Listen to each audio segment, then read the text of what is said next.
These are the ruins of Lochlands Farm, lying below Lochlands Hill and Cuff Hill.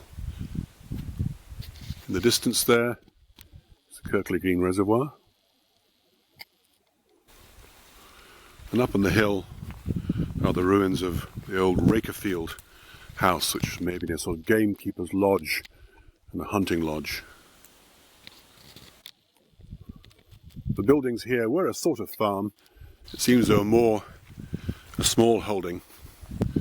A family named Cunningham, who had a coach business in Paisley, owned it. Very well made, you can see from the dressed stone there. But abandoned and now total ruins.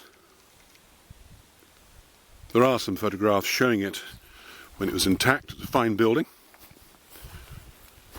Somewhere around the sort of 1940s, 50s is when it was last being used. The Royal Commission have mentioned that built into the wall of Lochlands Farm was an old Celtic Cross. There's no sign of it now. Nobody has any knowledge of what's happened to it. This is the Lochlands Loch. It's been partly drained, but it may have been completely drained at one point, and then the ditch was partly filled in to make sure it filled back with water again.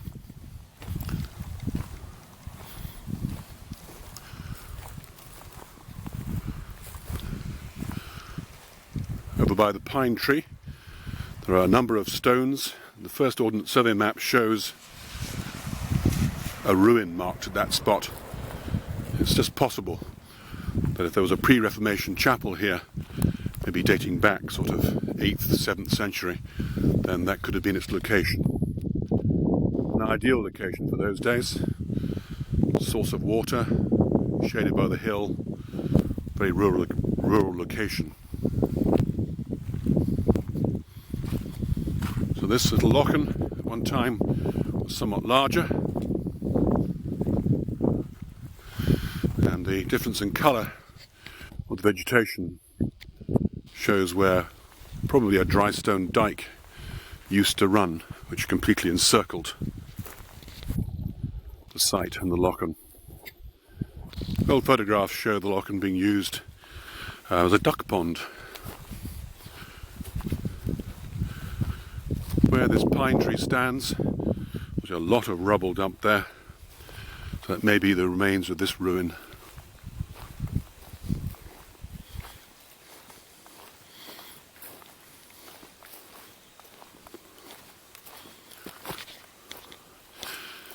Clearly some large trees once sitting on the boundary of the loch, now completely dead.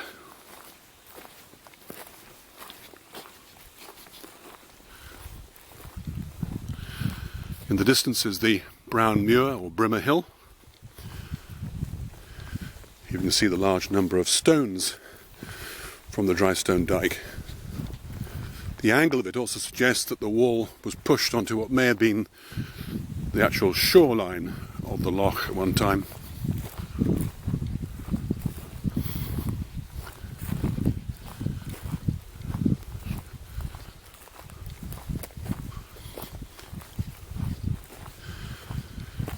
Here's the only remaining segment of what had been at one time probably built up dry stone dike.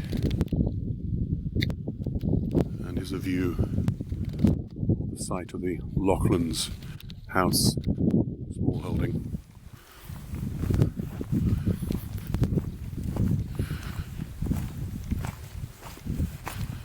Very substantial ditch, so deep that it could have drained the loch, but it's been partly infilled to make sure that some water remains. In the distance is one of the Lows Lochs. There are a few of these, there's 2, 3, very much overgrown and infilled, that one showing some open water. Mostly birch trees growing in the ground-filled areas where the vegetation has replaced the water. At the far end is where the Cadger Burn emerges, just round the corner from that point.